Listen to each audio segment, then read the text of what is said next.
Nyari HP terjangkau tapi spesifikasi tinggi secara flagship? Well, jangan kemana-mana lagi sob.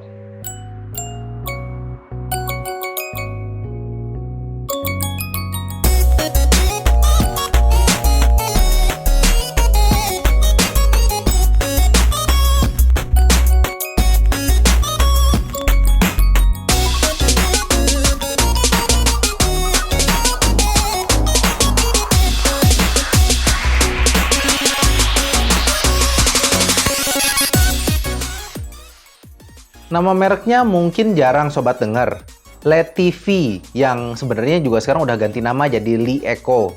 Merek ini tuh sempat menyita perhatian karena mengeluarkan smartphone dengan spesifikasi tinggi, termasuk HP yang akan kita bahas kali ini, Le One Pro. Smartphone flagship dari LED TV ini sebenarnya lahir dari akhir tahun lalu, bahkan penerusnya si Le 2 sudah nongol sekarang. Terus kenapa kita unboxing HP ini? Karena kita dapetin spesifikasi flagship tahun lalu dengan harga 2,5 juta aja sob. Oh iya, smartphone ini belum ada di Indonesia ya. Ada sih yang jual di Tokopedia tapi harganya 4 juta. Saya dapat HP ini dari tinydeal.com dan sepertinya di sana lagi ada promo-promo buat HP LED TV lainnya. Cek link aja di deskripsi di bawah kalau sobat mau lihat. Sebenarnya kita tuh mau bikin tutorial belanja online dari Tiny Deal. Pas pesen HP merek Bluebo dulu, kita mau tahu kena pajak tambahan berapa. Malah nggak kena. Nanya ke CS-nya juga, ternyata mereka sengaja nulis gift. Harusnya kayak gini nggak boleh kan ya? Udah. Oke, mari kita lanjut ke unboxingnya. Boxnya berwarna hitam dan dipadu dengan aksen emas di tengahnya. Cukup terasa agak mahal karena boxnya tuh memiliki tekstur lembut seperti bahan doff. Di bagian belakangnya terdapat stiker bertuliskan spesifikasi lengkap dan semacam pernyataan. I'm not a phone, but a comprehensive mobile internet ecosystem. Wih, artinya saya nggak tahu tapi kedengarannya keren. Dan ketika dibuka, kesan mewah itu langsung hancur seketika sob. Masa bagian bawahnya lem-lemannya copot? Apes banget dapet yang kayak beginian. Oke, dilanjut. Isi dalam boxnya ada device-nya, kemudian SIM card ejector, panduan penggunaan yang saya kira nggak penting-penting amat, kemudian kabel USB Type-C yang sangat kekinian. Ini kabel bukan sembarang kabel loh sob. Tahu kan kalau USB Type-C nyoloknya bisa bolak-balik? Nah, di ujung yang lainnya juga bisa nyolok bolak-balik loh. Magic banget. Terus ada box yang isinya... Nah, sejujurnya sob, pas saya unboxing ini, saya tuh kebingungan. Ini apaan? Coba charger kok kecil amat. Terus nyolok port USB-nya di mana coba? Ternyata ada yang tertinggal di box kabel USB, yaitu ada charger tanpa ada giginya, dan micro USB to USB Type-C converter. Saya sempat bingung, ini gimana pasangnya si gigi sama kepala chargernya? Padahal kalau mau flashback, di panduan penggunaannya udah dijelasin. Jadi sob, mari kita hentikan kebiasaan buruk ini. Ayo membaca buku panduan penggunaan, mulai dari sekarang. Setelah membereskan kekacauan dari unboxing ini, mari kita mulai mainkan si LED TV Le One Pro. Impresi pertama memegang smartphone ini adalah cukup kerasa beratnya. Smartphone ini dari sananya sudah dibekali hardcase transparan yang mungkin saya tahu tujuannya nanti. Pas buka plastik pembungkus layar depannya langsung deg-degan sob, kayak lihat gebetan. HP ini tuh nggak ada bezelnya. Kayaknya itu bukan kalimat yang tepat deh. HP ini kayak nggak ada bezelnya. Karena kita tahu, tanpa bezel adalah kemustahilan. Beberapa hari menggunakan smartphone ini sebagai daily driver membuat saya bertanya-tanya kembali. Ini beneran 2,5 juta doang? Karena experience yang dikasih tuh nggak jauh beda dengan menggunakan smartphone flagship. Yang pertama adalah desainnya. Kemewahan yang saya rasakan nggak jauh beda sama iPhone sob. Logam di bagian belakang yang sedikit melengkung, chamfered edge di pinggirannya, dan logam ini tuh mengelilingi seluruh bodinya sob. Seamless banget kayak HP flagship beneran. Nggak lupa ada mute switch di samping, kayak OnePlus sob. Duh, enak banget deh ini. Kalau lagi kerja atau rapat dan nggak mau diganggu, tinggal switch aja sob, beres. Kemewahannya nggak hanya sampai di situ, masih banyak sob. Di bagian layarnya pakai layar 5,5 inch beresolusi 2560 x 1440 pixel. Iya sob, ini layar punya resolusi Quad HD alias 2K. Sama kayak Galaxy S7 Edge. Kerapatan pixelnya nyaman banget di mata. Tapi ada keluhan sih.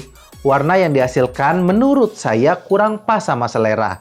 Saya sih lebih suka kalau saturasi warnanya lebih tinggi. Ada menu buat ganti tipe warnanya, tapi entah kenapa nggak mau ngeganti. Sepertinya ini mungkin masih bug di software ya. Tapi overall masih puas banget sama layarnya.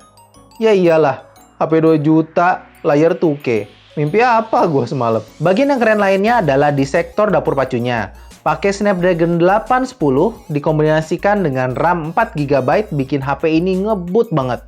Mau kebutuhan sehari-hari, sosial media, dan gaming. Ya nggak heran ya, karena smartphone ini menggunakan prosesor yang sama yang dipakai di HP flagship seperti Nexus 6P dan OnePlus 2. Udah gitu, internal memorinya 64 GB lagi. Jadi ketidakhadiran slot memori eksternal juga nggak akan kerasa. Menjawab pertanyaan beberapa sobat mengenai prosesor yang digunakan yaitu si Snapdragon 810 ini, apakah panas? Jawabannya adalah lebih hangat dari smartphone pada umumnya. Tapi nggak sampai panasnya nyelekit. Ya mungkin itu alasan dikasih hardcase sob. User interface-nya pakai EUI dari Li Eco. Tanpa app drawer dan ada mirip iPhone-nya juga dengan sedikit twist.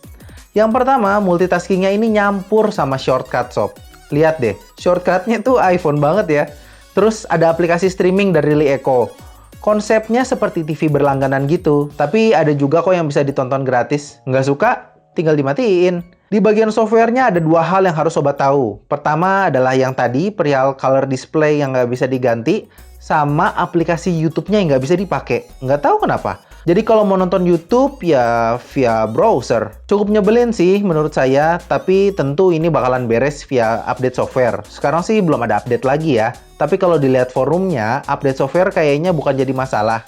Masih suka dapat update dari Li Eco-nya. Ke bagian kamera, sebenarnya saya agak kecewa sedikit. Sedikit ya sob. Karena sobat bisa lihat, LTV Le1 Pro ini ngasih experience tuh kayak HP flagship.